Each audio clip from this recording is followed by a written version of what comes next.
हमारे पास rightful knowledge होनी चाहिए, how to use social media के थ्रू आप अपनी प्रोडक्ट सेलिंग कर सकते हो, आप अपनी सर्विस को सेल कर सकते हो।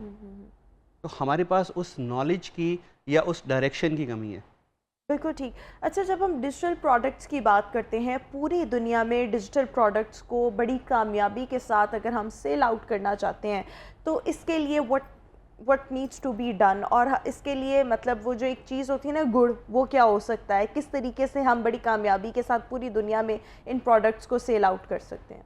देखिए, आप दो चीज़ें बेच सकते हैं, ठीक है, अगर आप बिज़नेस कर रहे हैं, या तो आप कोई प्रोडक्ट बेचते हो या आप अपनी सर्विस को बेचते हो, ठीक है। तो सर्विस को बेचने के लिए आपको कोई डिलीवरी नहीं करनी, कोई वो टेंजेबल आइटम नहीं है, वो टूट जाए या उसका कोई नुकसान हो जाए, आप सॉफ्टवेयर्स बना के बेचो जो आपके डिजिटल एसेट्स हैं, ठीक है। अब इसमें पाकिस्तान के बहुत सारे सॉफ्टवेयर्स हैं जो कि इस टाइम पूरी दुनिया में चल रहे हैं, ठीक है। और ऑनेस्टली कुछ डाटा ऐसा भी है कि जिसको सुन के दिमाग तस्लीम नहीं करता कि ऐसा भी हो सकता है। लाइक वो $150 मिलियन एक दिन में कमा रहा है, पाकिस्तान में एक बंदा बैठा हुआ है, it's a very huge amount, ठीक है, सिर्फ अपने डिजिटल एसेट्स की वजह से, अपने उन सॉफ्टवेयर्स की वजह से। उस पर कोई बाउंड्रीज नहीं है, उस पर कोई रिस्ट्रिक्शन नहीं है, कोई किसी मुल्क का बॉर्डर या उसका लॉ अप्लाई नहीं होता उन चीज़ के ऊपर। मैं एक वेबसाइट बनाता हूँ और मैं उसको बेच देता हूँ, मैं कुछ सॉफ्टवेयर बनाता हूँ, कोई मोबाइल ऐप बनाता हूँ और उसको बेच देता हूँ, ठीक है, ठीक है। जैसे अब बहुत बड़ी एग्जांपल्स हैं आपके सामने, व्हाट्सएप $18.1 बिलियन में सेल हुआ था, एक मोबाइल ऐप है, ठीक है। इस तरह बहुत सारी एप्लीकेशंस हैं जो कि बनाई गई हैं डिफरेंट दुनिया में, डिफरेंट जगह से। उसमें कुछ लोग अफ्रीका में बैठे हुए हैं, कुछ इंडिया में बैठे हुए हैं, कुछ वियतनाम में बैठे हुए हैं, और वो पूरी दुनिया में अपने सॉफ्टवेयर्स बेच रहे हैं। अच्छा, इस सब के साथ साथ जब हम बिज़नेस ओनर्स की बात करते हैं, कारोबारी मालिकान की बात करते हैं, मुस्तकबिल की मंसूबाबंदी करते वक्त उनको किन किन बातों का ख्याल जो है वो रखना चाहिए? देखिए, सबसे पहले जो आपको ई कॉमर्स को सीरियस बिजनेस लेना है। अब कोई भी ब्रांड पाकिस्तान में बन रहा है ना, तो वो प्लान करता है कि हमें अगले 5 साल में अपनी इस मॉल के अंदर या इस एरिया में, इस शहर में अपनी दुकान खोलनी है। वो ई कॉमर्स को भी एक दुकान समझे, इसको, ये एक सीरियस बिजनेस है, ठीक है। और इसकी रेंज या इसकी रीच क्या है, वो पूरी दुनिया है। हम पाकिस्तान में बैठ के अमेरिका में कपड़े बेचते हैं, लोग खरीदते हैं हमसे आके, ठीक है। और हज़ारों ऐसी वेबसाइट्स हैं जो कि पाकिस्तान से चल रही हैं, ठीक है। और वो पूरी दुनिया में कपड़े, जूते, हमारे कपड़े बहुत ज़्यादा यूरोप की साइड पे या इंडिया की साइड पे बहुत ज़्यादा ख़रीदे जाते हैं, ठीक है। हमारी लॉन बहुत मशहूर है, हमारे डिज़ाइनर्स बहुत ज़्यादा फेमस है वहाँ पे, बट हम उन तक रीच कैसे करें, वो इसी डिजिटल चैनल, इसी ई कॉमर्स की यूटिलाइजेशन है कि इसके ऊपर आपकी प्लान बनना चाहिए। इसको आप मार्केट करो और इसको प्रॉपर वे में लेके चलो, तो ये एक बहुत अच्छा प्रॉफिटेबल आजकल के अगर मैं बच्चों की बात करूं, उनको भी ई कॉमर्स का बच्चे को पता लगने लग गया है।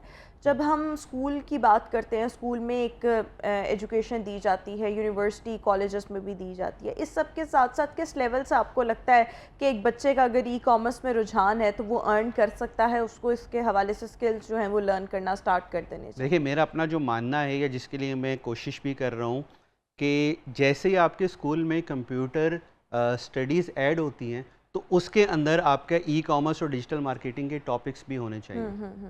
बट अनफॉर्चुनेटली अभी तक ऐसा नहीं हुआ हमारे सिलेबस में, या इवन हमारी यूनिवर्सिटी लेवल के ऊपर भी उस तरीके से डिजिटल मार्केटिंग या ई कॉमर्स के कोर्सेज स्टार्ट नहीं हुए कि जो कि आने वाली यूथ को वो डायरेक्शन दे सकें। अब इस टाइम जैसे आपने कहा कि बच्चे को ई कॉमर्स का पता है, बच्चे को ई कॉमर्स का नहीं पता।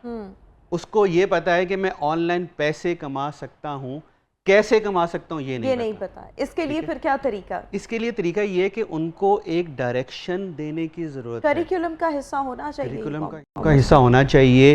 आई थिंक 4th या 5th क्लास से आपके कंप्यूटर स्टडीज स्टार्ट हो जाती हैं स्कूल्स में। वहाँ से उनको एक ब्रेन बिल्डिंग होनी चाहिए कि ई कॉमर्स क्या है, वेबसाइट क्या है, सॉफ्टवेयर डेवलपमेंट क्या है, आप इसको बेच कैसे सकते हो, ठीक है। आपके पास Facebook is not a social media, Facebook is a purely marketing channel.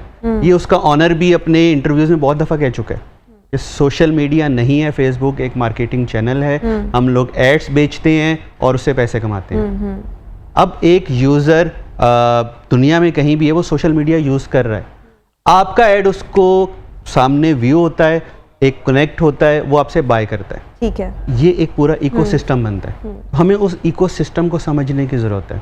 बिल्कुल ठीक हो कि हम गया। क्या चीज़ बेचें, किस प्राइस रेंज में बेचें, उसकी डिलीवरी कैसे होगी, उस तक वो चीज़ कैसे पहुंचेगी, हमारे तक पैसा कैसे आएगा। मेरे ख्याल में इसको करिकुलम का हिस्सा जो है वो अब बना देना चाहिए, लेकिन ये तो नहीं होगा कि हर चीज़ का एक वक्त तक स्कोप होता है, उसके बाद स्कोप ख़त्म होने लग जाता है, रिड्यूस होने लग जाता है। एक टाइम पर MBA की भी बहुत मांग होती थी, तो आने वाले वक्तों में ये इतना रूल हो जाएगा कि शायद इसकी मांग में कमी आ जाए, स्कोप कम हो जाए। देखें, ये दुनिया का रूल है, ये नेचर के असूल हैं, ठीक है, कि हर चीज़ की एक एक्सपायरी डेट है। इसकी भी होगी। इसकी डेफिनेटली होगी, बट उस टाइम तक क्या चीज़ें अपडेट आ चुकी होंगी। यहाँ पे बहुत बड़ी एग्जांपल है नोकिया की। उसने अपने आप को टाइमली अपडेट नहीं किया। जिस टाइम एंड्रॉयड मार्केट में आना शुरू हुआ, सैमसंग ने अडॉप्ट किया, दूसरे ब्रांड्स ने अडॉप्ट किया, नोकिया ने बोला कि हमें ज़रूरत नहीं है, हम 98% मार्केट शेयर है हमारे पास। अब 2% मार्केट शेयर भी नहीं बचा उनके पास, उन्होंने अपने आप को अपडेट नहीं किया। तो हर टेक्नोलॉजी के साथ आपको अपडेट करना है। इस टाइम की टेक्नोलॉजी में आप खुद को अपडेट करते रहें। इस टाइम जो टेक्नोलॉजी चल रही है वो आप डिजिटल एसेट्स के ऊपर इन्वेस्ट करें, अपना टाइम लगाएं, अपना पैसा लगाएं, उसको सेल आउट करें, अब अपनी प्रोडक्ट सेल करें। फ्यूचर हमें नहीं पता क्या होगा, अच्छा हो सकता है, बुरा हो सकता है। हमें मेंटली प्रिपेयर रहना है, हमें प्रेडिक्ट करना है कि क्या चीज़ें आ रही हैं फ्यूचर में, किन चीज़ों के ऊपर हमें अपनी बिजनेस को शिफ्ट करना चाहिए। बिल्कुल ठीक हो गया। Thank you so much Umar Mubeen for being with us today.